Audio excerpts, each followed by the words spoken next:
Welcome to RCAM. I'm your host, Ryan, and thank you for tuning in today. And today we have on my friend Randy. How you doing, man? What's going on, brother? Good to be here. It's good to have you, man. I've been excited to actually have this conversation with you. So we have history in ministry together, which is pretty cool. So we've been in the trenches together. So I'm excited to have a conversation about ministry and about kind of some of the crazy stuff happening in this world, the implication it has on the church, and kind of how we can respond to some of the situations happening. So I guess just tell us a little bit about yourself. Cool. Yeah. Well, Ryan, oh man, it's been like 5 years or something now, right? Since we worked together for a little while there, and I'm from the Northeast originally. I'm a staff pastor at a church in the Northeast currently. Opinions my own, as they say on Twitter. Um, but yeah, I've been on staff at a couple different churches.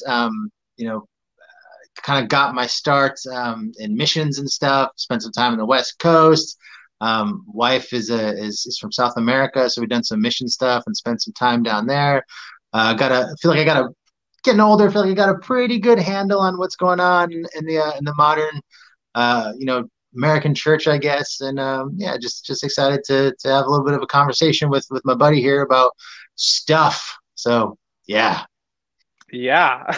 And the American church, man, it's an interesting beast. I don't want to I'm very grateful for, I mean, much of the modern church. I was talking with a few friends of mine, and we all realized like none of us would know Jesus if we didn't go through the modern church. So for that, I'm pretty grateful. But then there are some, I don't know, problems that I've seen kind of happen as a result of some of the modernization of Christianity, also mixing kind of with the world, and I think it's caused some issues and some challenges, and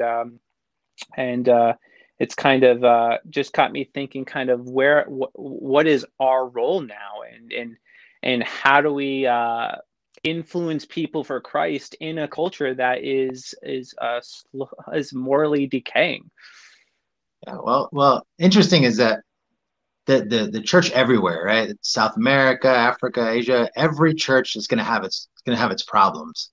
I remember one time going down to Colombia, South America, and we were going to speak at a church. My wife and I, we were kind of in the middle of nowhere, and we had just gone down there, but we came from Hawaii, right? And as you can imagine, Hawaii is a completely different culture than Colombia.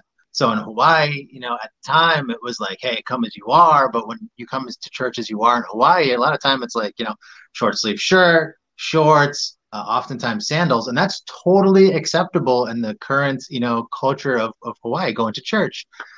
Well, went on this trip down to Colombia. We were going someplace pretty warm.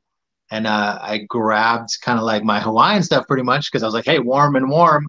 And I took it there and I went to go speak. And, basically somebody kind of like stopped me and was like, like, do you have shoes? Like, you don't have any shoes here? Oh my gosh. Like, I need to go up there and explain to the people that you don't have shoes. And this is like a cultural thing. Like, you're not going to wear shoes. They were like kind of scandalized that somebody would dare to kind of go to church without, regular shoes on. Like, how dare you show up at church with sandals on? And man, that was so like eye-opening to me because cultures, right? It's like different cultures and different churches from different cultures have different values, and if you hold on too closely to those values, and they can become kind of like these, in a way, like these golden calves, right? Because what does Jesus honestly care if you're wearing sandals or if you're wearing nice shoes to church? Like, I think as long as the heart's there, right, it shouldn't really matter. But that was just kind of a interesting thing to me. So I'm not here to like, bash church. I don't think either of us is really here to just be Mhm. bashing the church and just talking bad or whatever. But it's also, it's kind of a good thing to try and be discerning and to be Yeah. able to understand our challenges so that we can kind of navigate our challenges, especially during such an interesting time like we live in right now. Yeah, I definitely could relate to that too, with the cultural thing, because when I did missions in India, and I mean their culture was completely different. They're going to church, they're having their heads covered, and that's the norm for them. Their worship was a little bit different. not as what's the word I'm looking for? Dynamic as ours, but it was still beautiful. It was a joyful noise to the Lord. Yeah, so I agree with you about not, we have to be mindful about how to navigate kind of what's going on culturally and how to equip people and how to be equipped because we're seeing our world change and very, very quickly. And I think one of the things that I find really concerning is that I think pastors might be scared to be a little bit more bold for their faith and speak even things that are biblically true out of fear of kind of what would the cultural ramifications for that and what that could cause. What do you think? Yeah, it's a tough needle to thread, and the reality of it is well, look, we'll just start dumping it out, man. Yeah. The reality of it is one of the biggest knocks, and I think it's a very justified knock, and it's actually kind of sad, is that the American church, way before modern, Black Lives Matter movement or anything like that, the American church has always had an issue of diversity, right? You get a lot of times you get the black church over here, right? And you get the white, evangelical church over here, and there are exceptions, right? There have been some amazing exceptions. I've had the blessing to be able to work on staff in multicultural and dynamic and a very diverse, congregations and staff. But by and large, evangelical Christianity, or Christianity, modern Christianity in this country has been something that's known to be somewhat segregated. How terrible is that? That the church, who is supposed to be a light and a leader, is unable to be able to break down some of those barriers.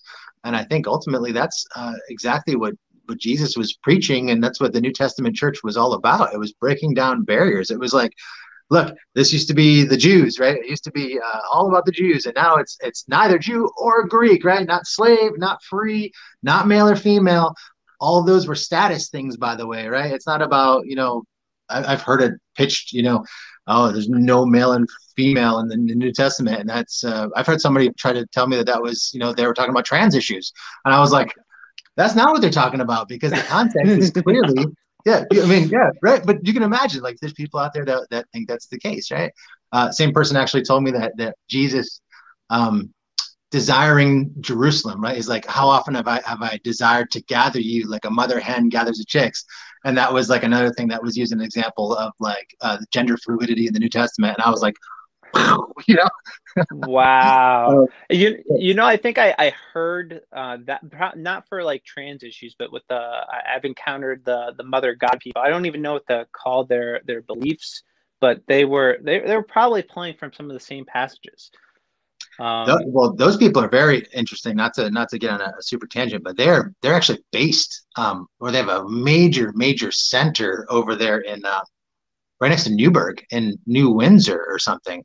So if you go to the Walmart over there, like, there's just like, you will walk through that store and there'll be three or four that come up to you in the span of like 2 hours, and it's all this Mother God stuff. And to make a long story really short, if you go and you research them and what they're about, they believe typical cult stuff. No offense, that the Mother God is actually a living person living in, I believe, South Korea currently, and that her former husband, or the pastor of the church who has passed away since, was Jesus, and that was his second coming. And now they're kind of like, well, we don't know what's going to happen, but the Mother God is still with us, kind of a thing. So it's interesting, but there's thousands of people. There's thousands of people that belong to that. I don't want to say church, but whatever it is, organization. Organization, yes. So I do have to say I do admire something about them though, that they're tenacious. I mean, they are not afraid to say what they think. And I think a lot of, obviously we live in a very opinionated and kind of polarizing time. But the pastors are afraid to speak about things that are basically biblically true. I mean, I think there are people that are really scared, and Christians are really scared to even call themselves Christians, because I think like in a way, and people might think I'm a little bit conspiracy theorist here, or I'm out there, but I do see the shift in the perception of Christians as being negative and evangelicals being lumped in with white supremacists and all, and I'm seeing the demonization as Christianity as a whole, and it's low, but I'm getting scared that it's going to get a lot more intense if pastors don't hold their ground and stand firm on what is true, not in like so I think one thing that troubles people is when pastors are addressing sin or something else that they think that means that a pastor will hate them or a Christian will hate them. But I don't think that's the case. And I think a lot of people fundamentally don't understand Christianity or what it is, is that we're sinful. We all have this condition and we need to repent. We need to turn away from it and turn to Christ. And he's the one that redeems us and saves us. But pastors are afraid to talk about that. Christians are afraid to talk about that right now. And that's concerning. Well, yeah, I think that's on some level it's biblical, right? Like whether it's in this time or it's, a time in the past where the church has gone through this, or a time in the future to come, and even getting so crazy as like some spots and end time stuff where it's like potentially can be real wild and very, very, very dangerous to be a Christian or talk about gospel or whatever. I think ultimately that the devil, the enemy, loves to sow discord, came to steal, kill, destroy, and we see that in culture, right? We see that today. We see that in the 50s and the 1800s. You see the devil at work, right? But ultimately, what the devil really wants to do is come after the church, right? That's end goal stuff a lot of times, right? So you get, changes in culture. You might get like cultural revolutions. You might get physical, manifestations of like violent revolutions or something. But I think when the devil has his way, like he's always going to gravitate, steal, kill, destroy as much as possible. But the favorite thing to try and attempt to steal, kill, and destroy is the church, right? So I do think that it's becoming more difficult again to thread the needle as a pastor, because part of it is because, especially if you have a multicultural and diverse congregation, but in today's climate, kind of whatever you say, because people get so offended, let's face it, like pastors and churches, their bottom line is their bottom line, right? It's if you want to call it a business, they have a certain business model, and their business model is to put out a product on Sundays and receive money for it, right? If it's down to brass tacks, like I know it's a little crude, but that's how it works. Like you put on something on Sunday mornings and people pay into that, right? When that is the business model, and that oftentimes is the only business model. And I hate to even call church a business because I have very strong feelings about that kind of thing. But when we look at church as a service and a business model and congregation as like consumers, kind of, it becomes very easy when one of the congregation has something to say because they caught feelings about, gospel or something overlapped too much with culture or sin in their life, or maybe sin in one of their family members' life, and it struck a nerve, and they're like, I'm done with you, I'm not coming back. And on the surface, like, a pastor can maybe handle that, or a couple people like that, but that fear is always going to be there of like, what if, and it's natural. What if a group of people band together and they're like, we're done. What's going to happen? What's going to happen? Like, are we going to be able to go forward? Am I going to have to let go of staff? Or, you're thinking about the bills, you're thinking about the light, you're thinking about the mortgage and stuff. And so whenever money enters into the church, you're going to have a little bit at least of a divided allegiance. And I know that's crazy, like difficult to say and difficult for some pastors to understand, but I'm a pastor. I know money and church makes for a difficult allegiance, and you're always going to be kind of like split on like things. I mean, think of even tax exempt status, right? It's like you have to toe a line, right? You can't say these things or you will lose your tax exempt status. So pastors are like, oh God, I'll never say those things because we don't want to lose tax exempt status and have to pay $150,000 property tax on the building that we bought, right? So it becomes high stakes stuff, and money enters in. I understand the pressure too, because I'm part of a church, and we met in all sorts of places. We started in the house, we started meeting in the garage, then we were meeting in an actual church building. but that came with bills. And I felt the weight of that. I'm like, man, like I have to be here. I have to make sure stuff happens. I have to make sure these bills are paid. And it does put a degree of financial strain on you where I didn't fall into the trap where I would, I was watering down my messages or anything like that. But I could definitely see how it can, and how that financial pressure can get a pastor to go in that direction, for the sake of not offending people. But I'm kind of, and since then we've moved back into the house, and it's been much better. In my opinion, it's been a pretty wonderful experience not having to worry about bills, and then having money freed up to just meet whatever need is presented with us. So what do you think we could do to resist some of this stuff, and not compromise? Well, here comes here comes a strong feelings I have about church again. But I think on the model of church that is generally like the modern American church, right? And this is all over the world even, but I'm going to keep America here, because church to people means, when you say I'm going to go to church, it means I'm going to go for an hour, right? I'm going to go for an hour. I'm going to sit in an audience passively. I'm going to watch a guy on stage speak. He's the professional. He's the guy that is the professional teacher and speaker. I'm there I'm there like I'm going to like a game or something like that, like a football game. I'm just there to watch, right? I'm a spectator. And then I go home and I live my normal life, right? And then I don't really, maybe I'll think about church a little bit here and there, or Jesus a little bit here and there, maybe a couple times through the week.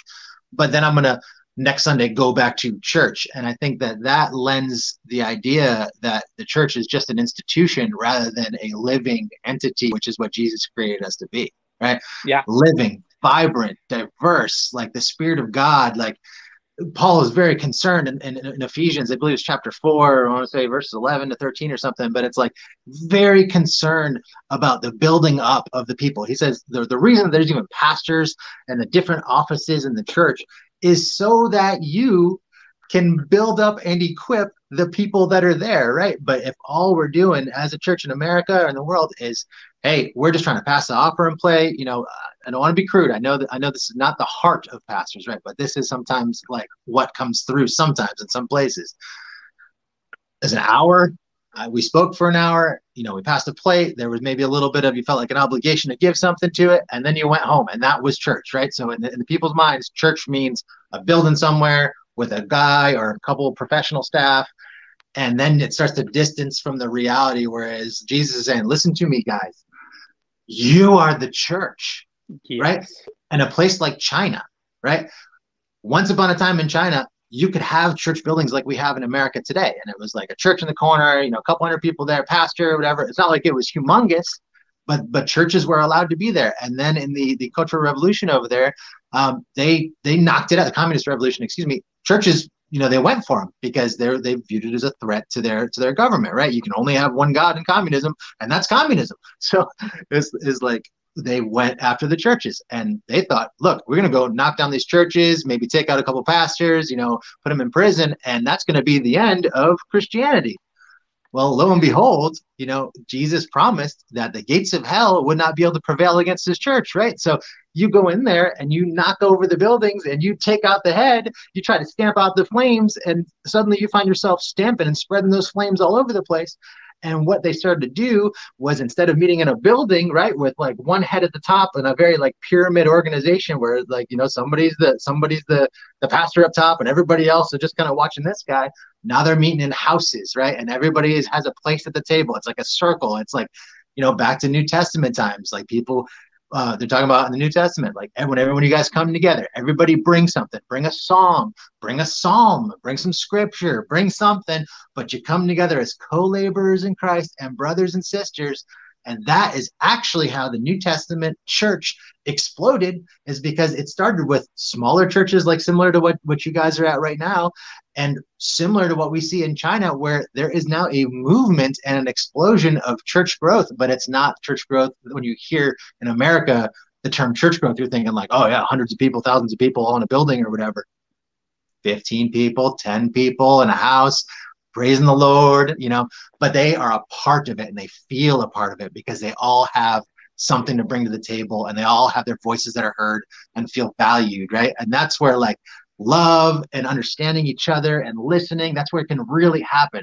That's where the I guess the boots on the ground as far as that goes. And sometimes, unfortunately, when you're meeting in a top-down church under a big old building, let's be honest, do you really know the pastor? Does the pastor even know that you exist, right? If you were gone for 3 weeks, is the pastor going to be like, hey, where's Ryan, right? If you're in a church of 1,500 people. Probably not, unless you're talented or given big money or there's something else that has brought you to the forefront. Probably not. And it decentralizes too, the burden of ministry off of the pastor alone, and then onto, it becomes this collective burden that we bear together. We're literally bearing one another's burdens. And I think too, the current church model, I'm not going to say that it's all been bad, because I myself would not have come to faith without the modern church. However, I do see some negative things that have happened as a result of it. And we're seeing increasingly in our culture, pastors falling victim to all this power centralized to them. And then then unfortunately, they either give victim to lust, or they fall victim. I know there's some pastors that have been control, power, embezzlement. I mean, we've seen a lot of prominent pastors just in this past year fall pretty hard. I mean, there's been some heartbreaks. I mean, I was not a huge Lentz fan, but Carl Lentz got caught, and that was one of those instances that it just broke my heart because of the level of influence this guy has, and that he was in this place where he may have not had the accountability that he would have had if he were maybe gathering with a small group of people. And then we hear about Ravi Zacharias, man, and that was devastating for a lot of people, because this is one of the most prominent apologists of our time, and now we find out, or come to find out, that he was guilty of, some really, horrific stuff. And I think it's the problem of the celebrity pastor. And that has had it has been negative, not just on those ministries, but the people that have followed them. It's heartbreaking. Yeah, well, it's every year, right? Or at least every couple of years, a major guy, goes down, and it's like Bill Hybels is Willow Creek. He's out of Chicago. It's like this dude literally wrote the book on Christian leadership, like how to lead as a great Christian leader, kind of a thing. And it's like, writes like 20 books, and he's been in ministry for 30 years. And then right at the tail end, it's like, he was terrible the whole time. He was doing all kinds of crazy stuff, and they had to, get him out of there. And it's all the mea culpas and all the, transitional pastors trying to Band-Aid massive gaping wounds. And there's no way that you're going to be able to heal a mess like that. Right. To me, it's a symptom. It's part and parcel of this like top down kind of triangular leadership thing. Right. What happens, and in my experience, and I think that this kind of goes into where we kind of work together there, Ryan. It's like you maybe start a ministry, right? And then it starts to gain some traction. And then like you're on stage every week and it starts to gain a little bit of traction. And then you start to get a little bit of notoriety, or a little bit of money comes in. And then you're the guy. And then there's like, you're the founder. And then you've been here doing this for a while. And now it's been 5 years, 10 years, 15 years. And now you got a staff. And now people are like looking up to you. And what happens when you kind of get lifted up like that, or allow yourself to be lifted up like that, sometimes like you lose your feet on the ground. And people and staff members and your friends and the elders that you put around you are now scared to give you honest feedback and try to like even tell the truth to you in love, because there's this like employer-employee distinct, this guy holds my life in his hands, right? The balance of my family's well-being in his hands. So you can never be fully transparent with this guy because it's this top-down, leadership, this like triangle. And I think that's what happens, 30 years of that, of people not telling you the truth, right? Not want to tell you the truth, or 30 years of unfortunately, sometimes, 30, 20, 30, 40 years of people letting you get away with stuff that they should not let you get away with, but they're scared of how you're going to react if they actually tell you, the truth of how you're acting or how you're being perceived by the people around you. So people are more than content, or they become content, and letting like leaders kind of float away on this like cloud of nonsense that's been built up for them. And sometimes it's hype, right? It's like Yeah. the hype cloud just takes them away, and they no longer have feet on the ground, and nobody can tell them nothing because, man, Carl Lentz is a star, bro, and he's hanging out with Justin Bieber, bro, and everybody loves him. And if you speak bad about him, they're like, "What? That's Carl Lentz, man," So they Yeah. get carried away, right? And it happens in the microcosm. It happens in churches of 100, when it's like, my granddaddy, started this church, and then my father did it, and now it's me. And if you got a problem with it, you got a problem with me and my whole family, kind of a thing. Guys like, very about control and authority, which happens a stinking lot. And it goes from that 100-person church all the way up to the tens of thousands, and even, churches with tons of people in it. I'm not saying all churches are like that, because I know that they're not, right? I know from personal experience that they're not. Yeah. I've worked from really good guys that are not like that. But what tends to happen, especially when you see Ravi Zachariases and the Carl Lentzes and the Bill Hybels, is that they eventually, they got carried away by these like balloons that they were holding on to or whatever, and nobody could bring themselves up, or there was no position to be able to pop those balloons to keep this guy in the ground. Yeah, and what's heartbreaking to me with this situation when these pastors fall is the lack of I would say moral courage in the church leadership, that's around the pastor to love him enough to say, hey, like, you are falling short, man. And it's not because I hate you or I want some, but you are like you are missing the mark right now. And I think like we as Christians, not even just pastors, but any brother or sister that is falling short, we have a responsibility to them because we love them to help them work through whatever sin issue that they're struggling with. But a lot of people, I would say it's a deficit of moral fortitude to be able to, actually have the courage to speak to your brother and sister who's falling.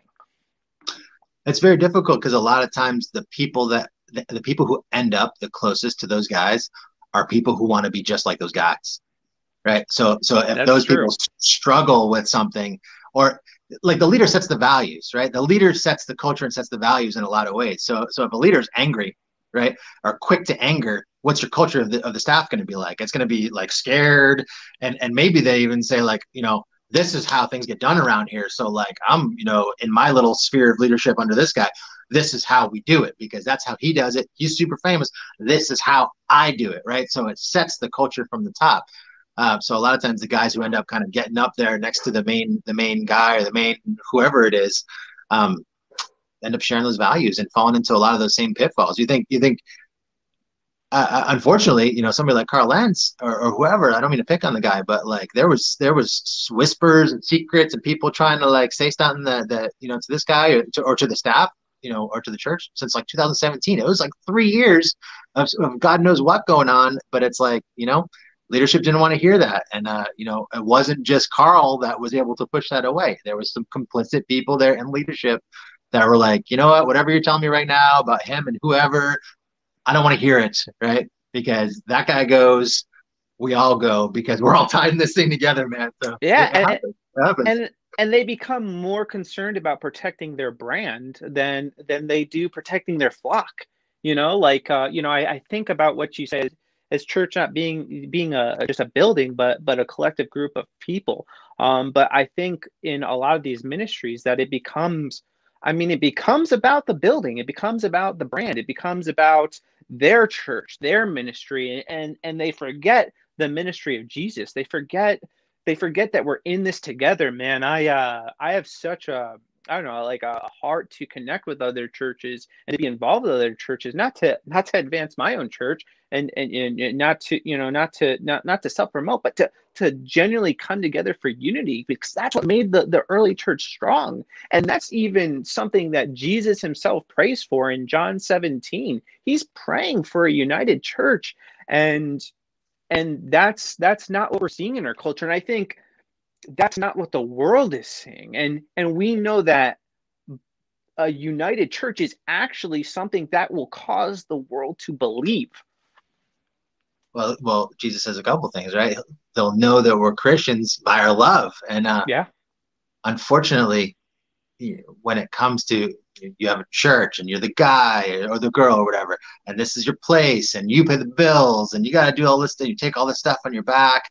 A lot of times, what happens that comes at the expense of being able to have those like real relationships with the other church in town, because to be honest, you guys are kind of competitors, and everybody wants to say, "Oh, it's not a competition. We're not a business, bro." You, in a way, are always going to be into competition with each other because you offer the same exact services. You're offering X amount of songs, followed by X amount of minutes of teaching, and it checks all these boxes. But there's only a certain amount of people in your local area that are ever going to be willing to come to church. 40% of people would never set foot in the church, even if you were giving away free money. So what's left is like, what are we fighting over in a way? It's like the remaining 60% of people or 40% of people that would ever consider going into a church in the first place. And the more churches there are in a town, and the bigger the churches that are in the town, the more, that fight kind of plays out. Because what happens when you treat people like consumers and you teach people to treat church like, just another business or whatever, they look at you and they come hang out in the congregation for 6 months and they say, I'm tired of this. Let's go on to the next one down the street. And they go down the circuit, and then they spend a year in the next church. And they're like, that guy said something and it just offended me and we have no relationship. So let's just pack it. We'll just go to the next one. And they have like this circuit, and it'll be, over a 10-year span, like a Christian might end up, being a member of 4 different churches in that, like a tri-town area over a 10-year span, because that's just kind of how we've taught them that church is. It's a product. We're given a service. You're expected to pay into it.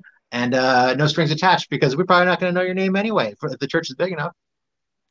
Yeah, man, it's really sad. My hope though is that, I mean, so we're now on our I don't know, 1 year to slow the spread for COVID, but I do think one of the net positives that came out of the pandemic is that I think it produced some authentic Christians that are willing to meet, yeah, together, not forsake the. I'm not like meet virtually, that didn't give up on church. I can't imagine how many. I don't even know how many Christians just never came back after COVID happened. I'm sure it's been quite a lot, but the ones that have chosen to remain and have chosen to commit and have chosen to still gather, I mean, those are probably the people that are really committed to what they believe, and I think we need more of that.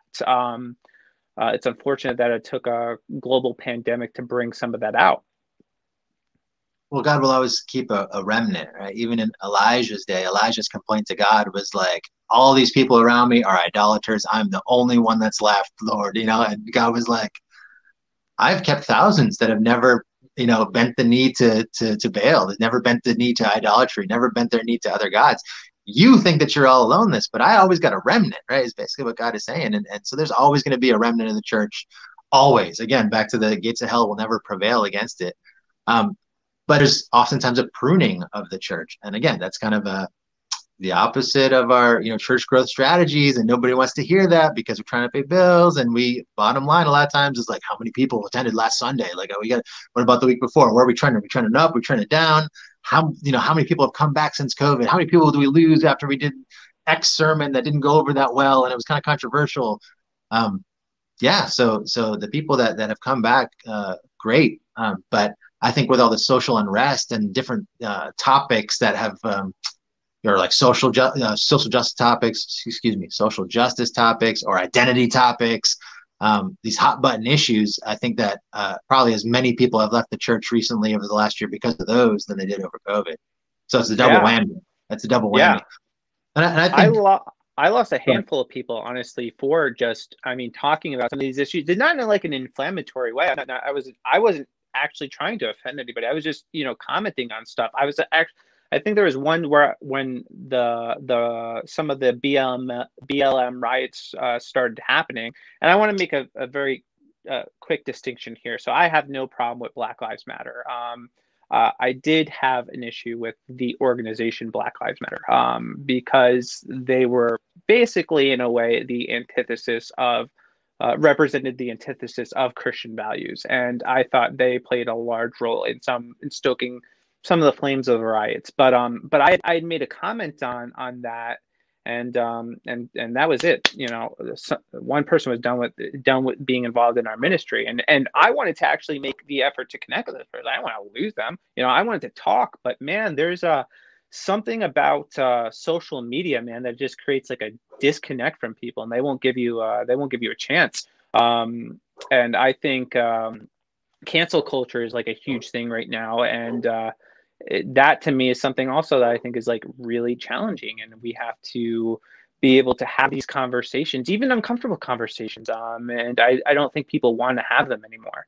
I think there's probably I would say about 10 people that identified as Christians, and maybe a little bit more progressive, that cut me out, man. cut me off. And that was heartbreaking me, especially too, because like a lot of what they believe and what's interwoven in their beliefs is this idea of tolerance, and tolerating other lifestyles and other beliefs, but they had no tolerance for my beliefs or what I was talking about. It's the it's kind of like a manipulation of identity politics, right? And yeah, what's been so fascinating in this, but for argument's sake, right? Like I consider myself like left of you, right? Like I do, but you know, okay, right? It's like we have a relationship, and I strive to have relationships with people that don't think the exact same as me. In fact, that was one of the big issues, and where we had worked together was that you know, the leader really didn't want anybody with their own personality and opinions. He wanted a bunch of clones that thought exactly like he did, and unfortunately, he couldn't see that. Honestly, his opinions were pretty stinking corrupt, right? So, yeah. So what he was asking for was a bunch of corrupt, like autonomons or whatever, however that word is, and we were unable to kind of give that to him. But I guess like I lost my train of thought there, but yeah, we don't need we need to be in this position where we're having open dialogue and talking to get, because you know, even though we might not see something eye to eye, I think like it gets completely lost if we never give that person a chance to talk, and we never even hear the other side. Now we're creating these echo chambers. Yeah, well, okay. So what people I think don't understand is that there are some people out there in positions of power that have a vested interest in creating this environment, right? Yeah. So okay, yeah. So this country and this culture is fascinating if you look at it, because 20 years ago, which is not that long, which is actually not long at all in the scheme of things, right? 20 years ago was 9/11, right? So 9/11 happens, right? This is 2021 right now. 20 years ago, 2011, 9/11 happens. Twin Towers fall, and what happens in New York? What happens in the country? It's like people are banding together. You know, people are like, you know, this like patriotic sentiment is like at an all-time high, right? And of course, you know, crooked people, politicians and stuff, they're interested in anytime there's emotional sentiment, snatching that power and making it, you know, bend to their will behind the scenes, right? It's like the puppet master thing. I think it's Rahm Emanuel said, "Never let a good crisis go to waste," and he was a famous politician. Politics is not about truth, bro. It's about power, right? And what has happened in the last 20 years is that maybe we didn't ever quite realize the I guess depravity and corruption of politicians, but there was a time, and it was closer than 20 years ago. It's probably, you know, 5 to 10 years ago, where general people on the street understood that politicians were crooked and corrupt and manipulative, and you couldn't trust them no matter what their opinions were, because their opinions change like water. If you know, if my opinion from yesterday is causing me problems today, look, I am the opposite of that opinion now, man. I opposed you know, something like gay marriage. Today I'm all for it, you know. Tomorrow, if it's a problem in the country and they don't want it anymore, or it becomes unpopular for me to have that stance, well, I'll lose it again, because it doesn't matter, because it's not about truth, it's about power, right? Yeah. So what has happened in the last few years is that a certain segment of society has really had, in a way, been fooled, right, on both sides, because people thought Trump could do no wrong, that he was the guy and he was going to shoot everybody straight, and he was going to drain the swamp, and we're with this guy. He said some wild things that nobody else would say. So it kind of lent credence to this idea that this dude is different. He's going to, you know, he's the real deal. let me tell you, homeboy was, I'm sure, crooked, and has said tons of inflammatory, terrible things over the years that should make a Christian think twice about being like, that dude right there, that's my guy, right? And then you kind of. Yeah, I agree with you. There are a lot of people that like hero worship Trump, and I think, I think like Trump is a man.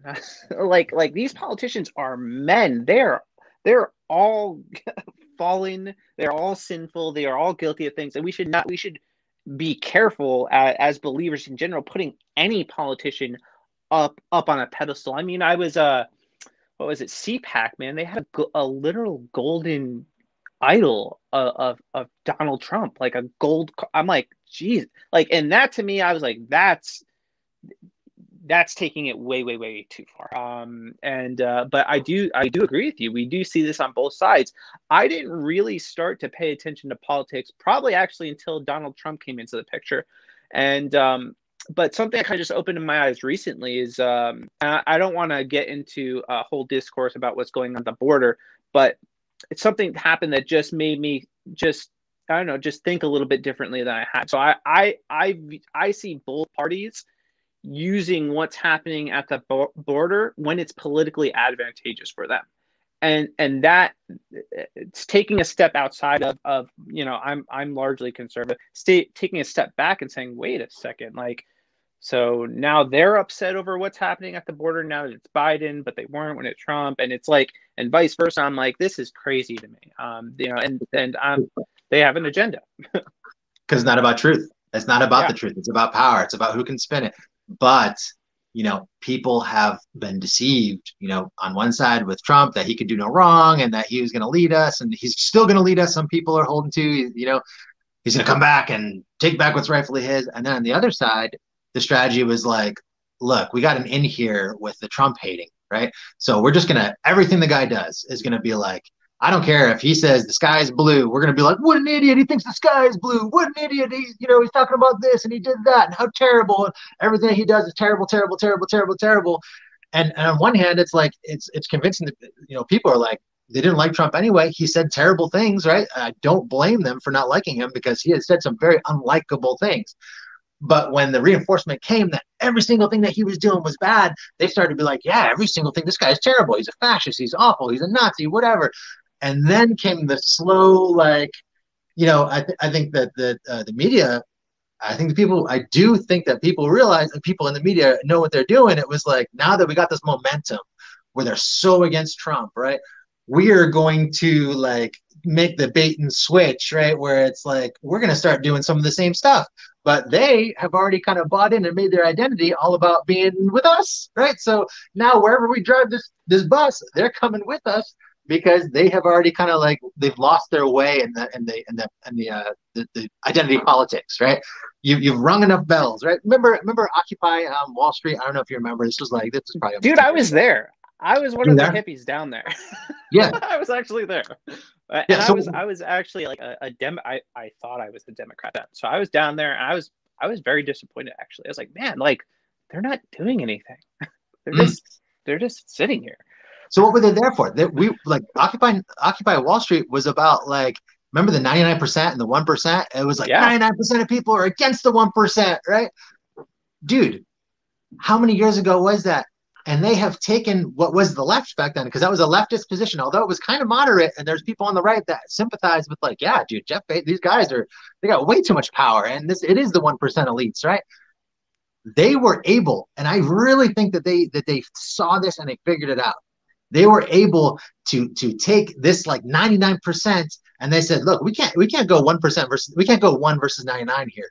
We need to do something about this, right? And it was like what they have to do. JP Morgan puts a float in the Pride Parade and suddenly that 99% is 45, or whatever, 50%, 50-50. And identity politics was something that completely broke apart the people. And now nobody's like coming really, as nearly as hard against the 1% as they were before. And now it's the 1%. Yeah. Yeah. Now it's 1% behind it. It's interesting too to see how all these corporations got more power. After all this, they have more power than they've ever had. I heard something where, God, it was a leaked video. God, I forget which executive, an executive of some big organization, talking about how they're as powerful or more powerful than some countries. And then it also, guess who has more power? The media. God, there's a group called Project Veritas, where they recently just did this undercover video where they were talking about they had someone like going on dates with the technical director of CNN, and he had said during this undercover video, basically that CNN, he said it, that they are a propaganda, that they do propaganda, and that their sole focus was to get Trump out of office. So that kind of goes back to what you were saying before, hearing the nonstop hatred toward Trump, which I think maybe some of it was justified, but maybe some of it was artificially created by the by this propaganda machine that we call CNN. Well, yeah, a couple things. Project Veritas becomes like what do you call it? Is it a Rorschach test where it's like you have a piece of paper and you put some like ink in it and you fold it in half and then you open it and you're like, what do you see here? Right. And it's like, yeah, you show it to somebody and they're like, those people are crooks and liars and they edit their videos or whatever. And then you show it to somebody else and they're like, he's uncovering deep, issues in society. They're truth tellers and stuff. And it's because of this like identity politics that has polarized people into their camps, where like once you have a name like Project Veritas, you're not even gonna watch the video, right? Like some people will just not watch the video because we know who they are. We're not about it, right? That's not our camp. Or some people don't even need to watch the video. They're like, man, that guy's always telling the truth. I don't have to watch the video. I just know it's the truth, right? He's always spitting the heat. So it's just very interesting, right? The polarization is just very, very interesting. But yeah, like a big organization like that. So let me frame it like this. Hold on. What happens, I think, sometimes, and when you see these revolutions and you see these like if I can go so far as like talk about even like regime changes and stuff, right? It's like one of the playbooks that you do is like you are trying to create unrest, right? You're trying to create social unrest. And in some countries, racial unrest is the way to do it. In some countries, race stuff doesn't work, right? If you go down to South America, you go down to Colombia, you can't split that society down racial lines, right? There are tons of Black people walking around. There's tons of Spanish people walking around or Hispanic people walking around. You can't split it down those lines. You have to find other lines to split it down. So it's about, it's more about classism or something, like the elites versus the everydays or whatever it is. But once you find that thing that you can keep going after and keep going after and keep going after, if you have a mind and it's your intention to create regime change or bring about people who are like thirsting for a change, right? You keep harping on it, you keep harping on it, you keep pushing it, you keep pushing it, you keep pushing it until people are in a frenzy. And then you say, guys, we have the answer. It's revolution. Go out into the streets and do it. And it's like you were the ones behind the scenes winding it up. And these people didn't realize it, right? These people didn't realize it. So I don't know. I don't know what we're going to see in America in the next, 2, 3, 4, 5 years. Again, 20 years ago, at this like almost all-time patriotic high, everybody's like high-fiving America. We're going to bounce back. We're going to get them. We'll find out who did it. We're united and stuff. And then less than 20 years later, it's like, we need to shred the Constitution. It was built on white supremacy. This whole thing is upside down, and we need to dump it in the ocean and start over and get rid of the police and bring our own stuff in. And it's just not even commenting on that necessarily, just the difference in 20 years that 20 years can make, right? And what are the things that like got us to this point? Because even 10 years ago, it was the 99% versus the 1%, right? And Occupy Wall Street. Yeah. What's happened in those 10 years, right? It's like somewhere along the way, the coverage changed, the identity politics started coming out and I think being pushed. And now we're at a point where that division is like rampant and people are at each other's throats. And it's like, I don't agree. Not even I don't agree with you. It's like, are you blue or are you red? Red, okay, you're a Nazi. I can't stand you. I want to punch a Nazi, whatever, and I'll punch you in the face too.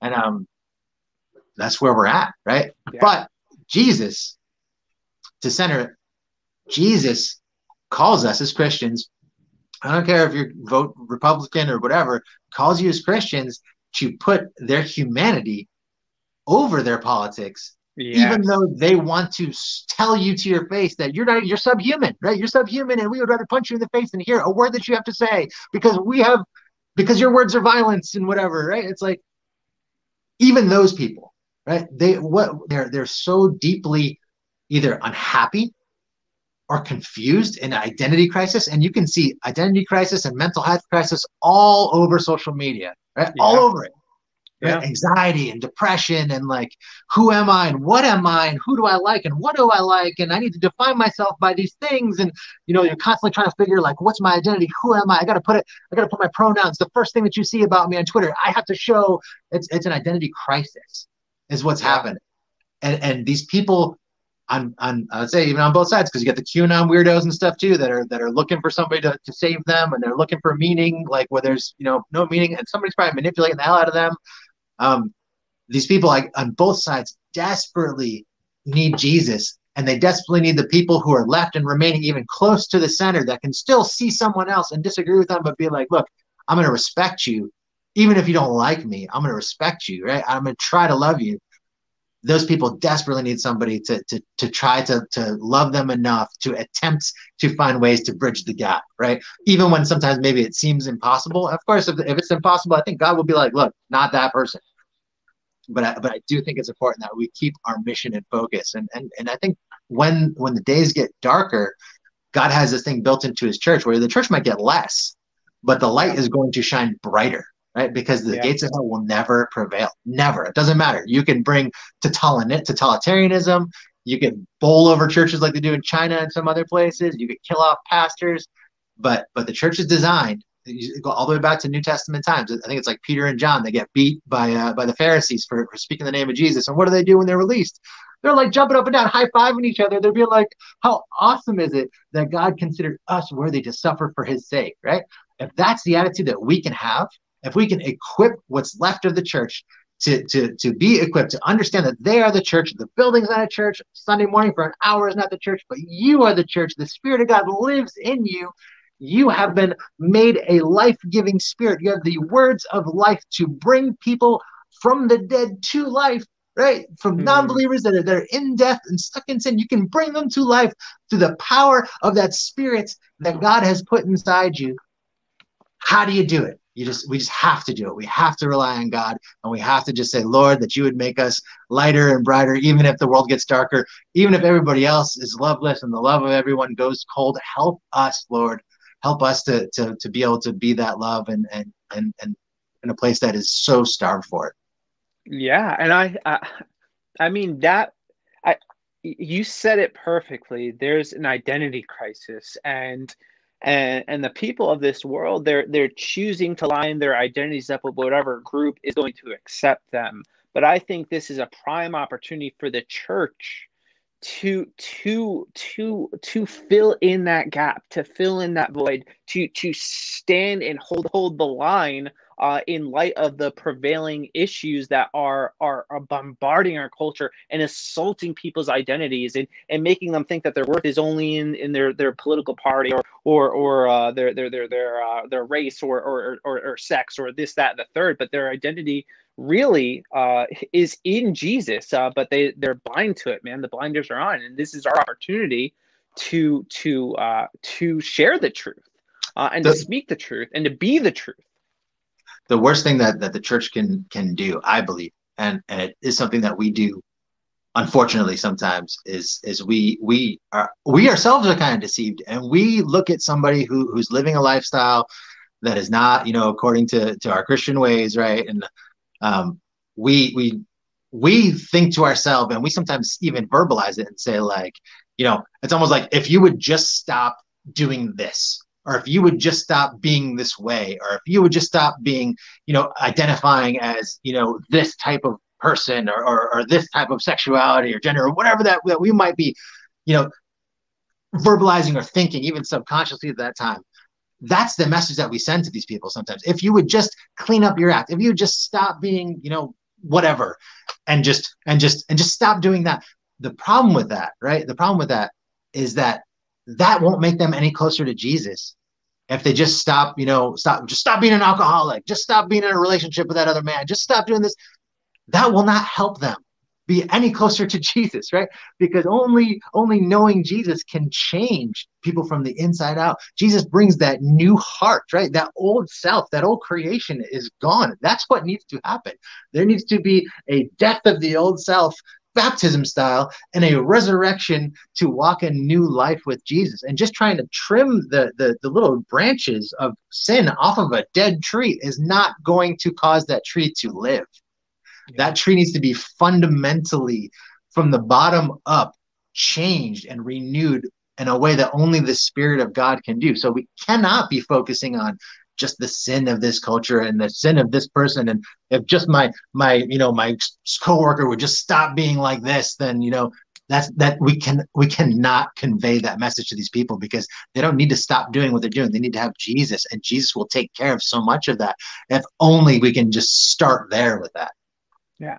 And I totally agree. I think a lot of that starts in-house, like within a strong, united church, because what's going to draw people to the church and out of this culture of lies is people that are committed to each other. They are united to each other, that they're not giving up on each other. So like, Randy, if I find you in sin, or you find me in sin, we're not giving up on each other. We're in this together, and we're trying to help each other and grow together and learn together and pour into each other, and then go out and share what we've experienced and the riches and love that we've experienced with the people around us. And I think that'll make the church grow. I think that'll be that beacon of light that this world so desperately needs.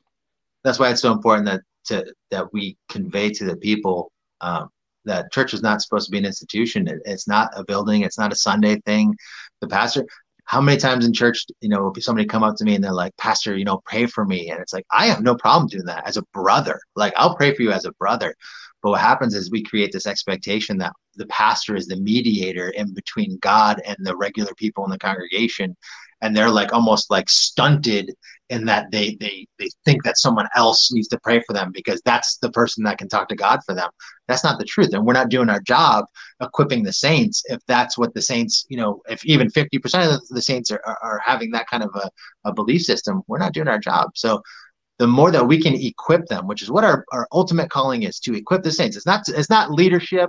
It's not to become some awesome leader or have a multi-site church with 20 campuses and be a billionaire and get on, magazine covers and hang out with celebrities or whatever. It's not. It's Jesus's mode of leadership was upside down leadership. His kingdom shocked the people so much because they were expecting, if the king of heaven's going to show up, then, I see this earthly king and he's got some cool stuff that he wears and a cool throne he sits on and a cool army that goes before him. And he's got all this power and glory. Like, then the king of heaven's going to show up with way more power and way more glory. And instead Jesus shows up as a baby, humble and completely vulnerable.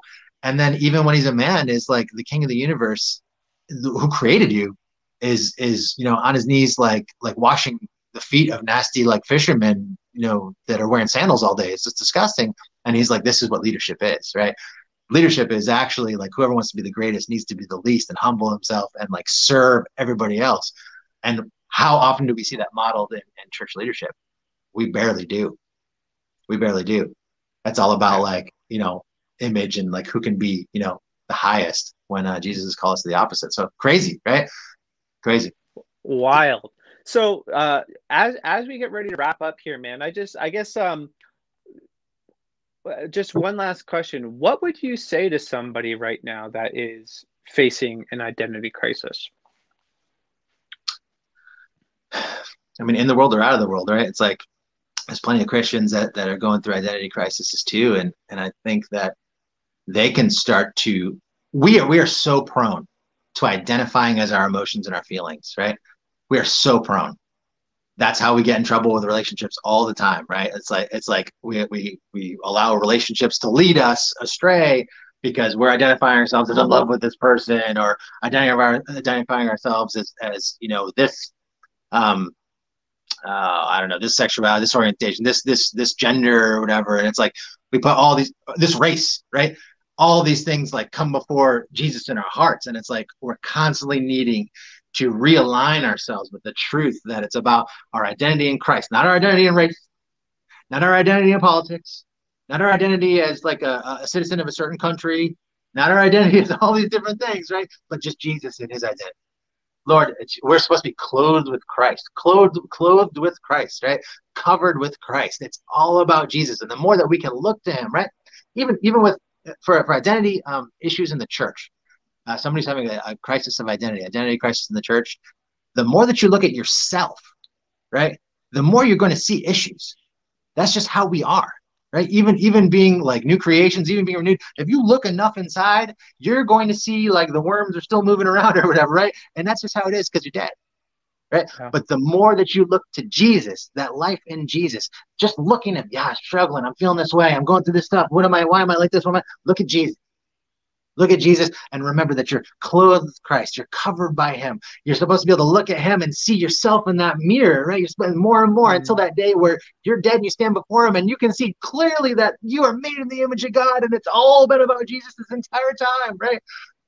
That's what you got to do, right? Don't get bogged down. Don't trip over your own stuff. If you fall down, get back up and just look at Jesus. Don't be looking at yourself, wondering why you feel this way. Look at Jesus. Keep your focus on Jesus. And if you're in the world and you have an identity crisis, I think that we see in the world. I think if you go on social media, the amount of unrest, right? People claim that they're happy, that they have like, that they are who they are or whatever. And I am who I am and I'm happy and stuff. Then why are you miserable? Why are so many people so miserable and so angry and so hurt, right?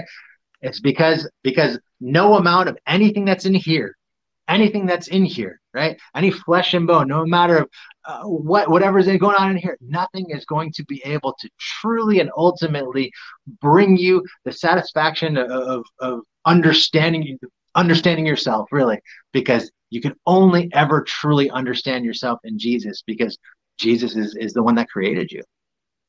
Mm-hmm. That's good, man. That's awesome. Man, Randy, thank you for coming on our show. I loved this conversation. And I definitely appreciate you, man. And I look forward to doing this again soon. And, yeah, we should do it again sometime. We'll get in, we can have all kinds of conversations and stuff, and we'll even get into some places where we disagree, man, and that might be fun too. So yeah, I think we have a lot to talk about. So I'd love that, man. So, all right. Well, thank you guys for tuning in. And God bless. Deuces. See you later.